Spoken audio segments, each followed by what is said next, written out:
Desde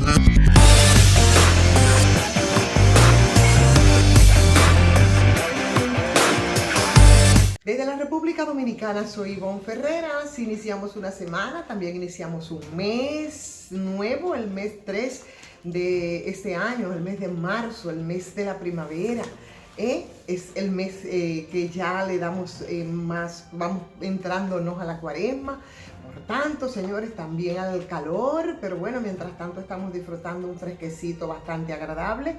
Y por supuesto una semana llena de acontecimientos y de informaciones. Todo el mundo espera el balance que habrá de hacerse y que es el tema hoy de discusión en muchos medios de comunicación. Sin embargo, quiero recordar, resaltar, señores, la marcha que en el día de ayer se produjo en la comunidad, saliendo de la comunidad de Peralvillo hasta Monte Plata, en protesta por la construcción de la presa de cola de la Barricol, por la preservación del río Sama Isabela, por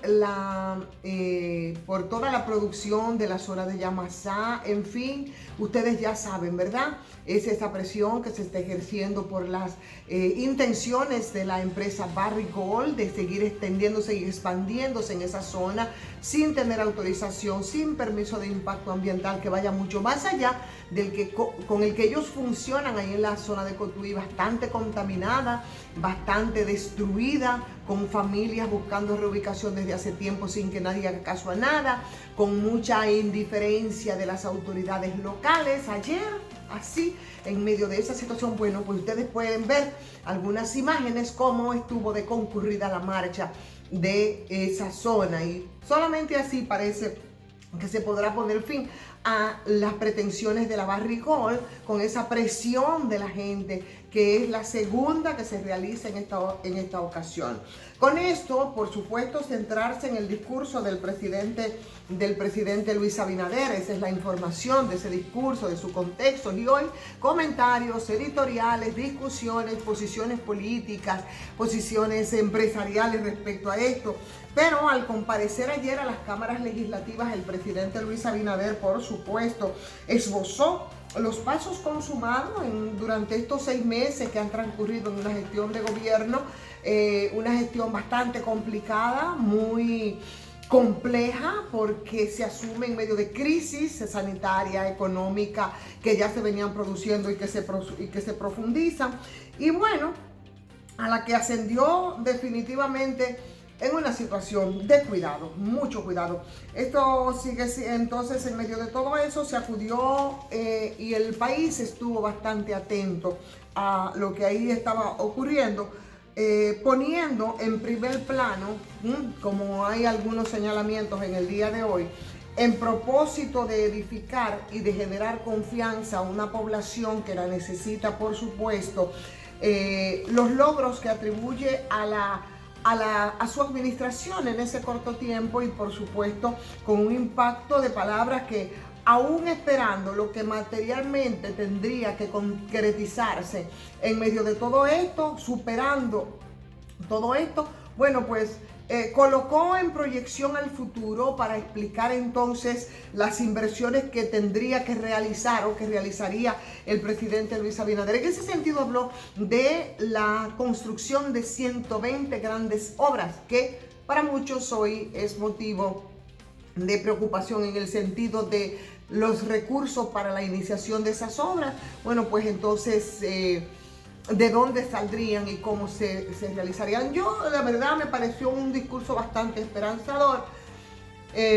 Yo creo que ya con un poco teniendo, si no el control, pero en riel ya un poco el tema de la crisis sanitaria, el gobierno tendrá que ocuparse entonces una serie de propuestas que habían hecho. Yo creo que tiene que ver mucho con estas obras que han sido anunciadas.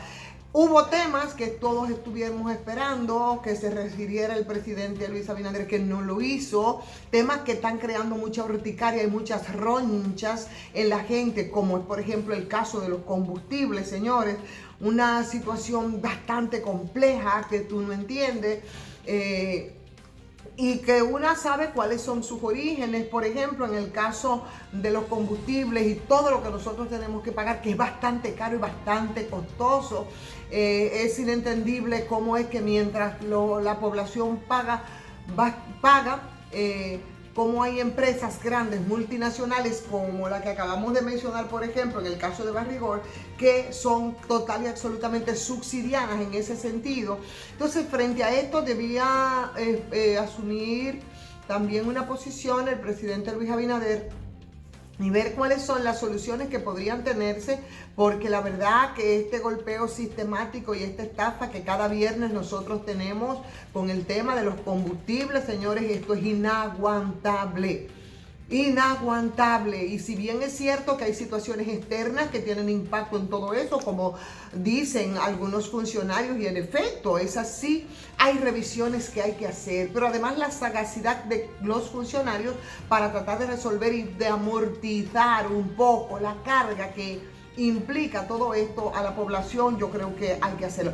Habló el presidente también de otro tema que, bueno, parece que arrancó muchos hurras en una comunidad que tiene que ver con muchas ojerizas este tema, y es de la mentada barra perimetral fronteriza en puntos críticos, ¿no?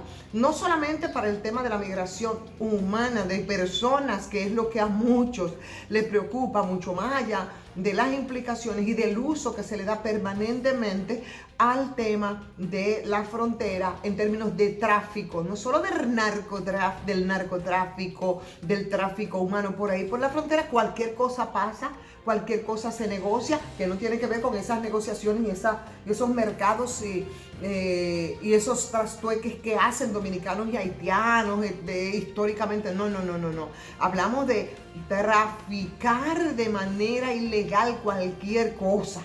Óigame, cualquier cosa por esa frontera. Entonces, en ese sentido, bueno, pudiera tener algún asidero eso que ha dicho el presidente de esa verja perimetral, con dispositivos tecnológicos incluso que se agregarían. Vamos a ver cuáles son las posibilidades reales para que esto pudiera hacerse. Y con esto de la verja también se habló entonces de la posibilidad de hacer un hospital también ahí en la parte norte de la frontera. Y con eso, claro, de alguna manera amortiguar el tema de las parturientas, de la congestión a los hospitales en República Dominicana, que por un tema humano, claro, se le da la cabida a esas parturientas haitianas, pero la verdad es que las condiciones de nuestra salud es tan precaria y tan seria que una no sabe cómo podía seguir asumiendo esa carga tan terrible que implica tener un porcentaje tan alto de las parturientas que se contabilizan que tenemos aquí en el país, y el porcentaje tan alto que son de parturientas haitianas. Entonces, esta es una buena forma, y sobre todo si se hace integrando esa comunidad internacional tan indiferente frente a la situación de ese país. O sea, y nosotros, por supuesto, como siempre he dicho, como somos quienes padecemos el mayor impacto de la crisis haitiana, esos niveles de pobreza, de exclusión, esa crisis política, pues nosotros somos los que tenemos que entonces tomar la iniciativa para motivar a esa comunidad, a esa malvada comunidad internacional, para que entonces ellos, bueno, vean para Haití y vean cómo se puede buscar la solución. Y esta puede ser una muy buena iniciativa de que, como hablaba el presidente Abinader, que no sería un solo hospital. Ya habló le puso fecha a la construcción de ese aquí en la zona norte de la frontera, pero habrían otros que entonces tendrían que levantarse, y ahí sí tendría que emplearse esa comunidad internacional, lo que nos parece muy bien. Y con ese tema de la salud, por supuesto, hay dos temas que uno esperaba también que podían tocarse. Yo soy de las que decía, respecto al caso del tema eléctrico, el pacto eléctrico y demás, del apresuramiento por firmar un pacto, que ya ese no es el tema hoy porque lo hemos tratado bastante, pero si ese apresuramiento suponíamos que era para el presidente tener simplemente un elemento que exhibir, aunque aquí da más vergüenza que otra cosa, por lo que implicó y por lo que fue el documento firmado, pero pensábamos que era simplemente para tener ese elemento de esbozo en el discurso del 27 de febrero. No tocó entonces el tema del eléctrico, tampoco tocó el tema del pacto.